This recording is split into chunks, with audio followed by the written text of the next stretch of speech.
7 years ago, in order to accompany the fake heiress abroad for her recovery, Timothy Gibson casually signed the divorce papers I handed him. Without even turning around, he sneered at me. "Naomi, don't use such underhanded tactics to keep me around. Esther can't live without me abroad." 7 years later, he blocked my path with his car, and he spoke to me with an air of superiority. "Grandpa is critically ill. His only dying wish is to hold his great-grandness grandchild. Come back with me, behave yourself, and give birth to an heir. You will still be Mrs. Gibson." I looked down at my shoes. I recalled the time I stood in the rain and begged him not to leave. I even collapsed in the rain. In the end, all it got me was a dismissive "you're making a scene" from him. Timothy still thought my life revolved around him. He had no idea that without the title of Mrs. Gibson, I had lived very well these past 7 years. The very day after he signed the divorce papers, I married someone else. Gently touching my stomach, which wasn't even showing yet, I smiled and said, "Mr. Gibson, I'm afraid I'm going to disappoint you. I am having a baby, but it isn't yours." Timothy Gibson froze for 2 seconds. There was a flicker of surprise in his eyes. His gaze dropped to my flat stomach before he snorted. "Naomi, you'll really make up anything just to turn me down? Who would want you apart from me? Even your biological parents abandoned you." Abandoned, that was such a familiar term. He hadn't changed at all. He just couldn't stop stomping on my pride. Memories from 10 years ago suddenly came rushing back. When I was first brought to the Jackson family, my adoptive father had said in front of everyone, "You grew up in the countryside and are uncouth. Follow Esther's example from now on and don't embarrass the Jackson family." Later, when Maria Jackson, my adoptive mother, found out that Timothy and I were together, she said bluntly, "You've already taken enough from Esther. You should learn to give in to her." Confused, I asked what exactly I had taken from Esther. She replied, "The marriage, of course. The Gibson family was supposed to arrange an engagement with Esther. Now it's been switched to you. Isn't that something you've taken from her?" What she didn't know was that I had met Timothy long before Esther Jackson ever did. I was 18 at the time. I worked part-minus time at a coffee shop in the city that Timothy frequented. He was the one who fell for me and approached me first. We got into a relationship naturally. Yet somehow in Maria's eyes, it had become me taking what belonged to Esther. My thoughts were interrupted by a phone ringing. Timothy glanced at the screen and smiled.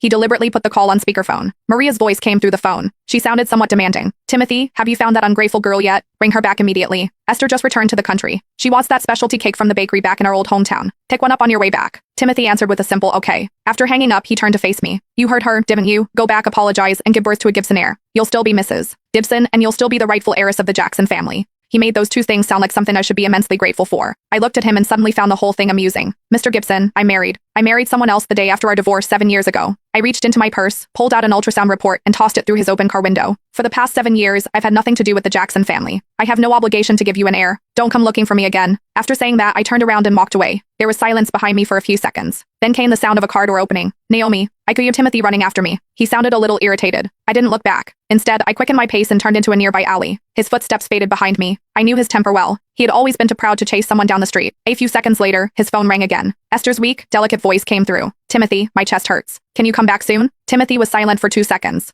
Finally, he said, "Wait for me." The roar of the car engine echoed through the alley. Standing around the corner, I listened as the sound faded into the distance. I slowly unclenched my fists. After leaving that street, I returned to my bookstore. 7 years ago, after I left the Jackson family, it was my husband, Ian Parker, who took me in. He was also the one who opened this bookstore for me.